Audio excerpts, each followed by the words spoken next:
Eu adicionei um pouco de canela em pau.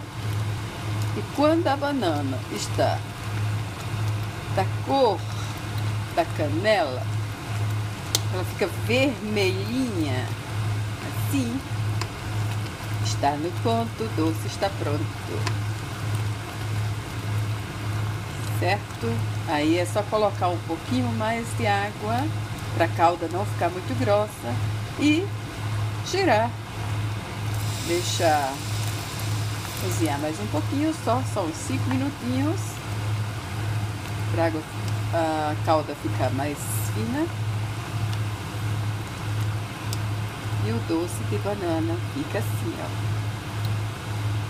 Lindo, maravilhoso e delicioso. Assim que desliga, coloca nos vidros, tampa, para que ele fique tampado a vácuo. E pronto, está feito o doce de banana em calda.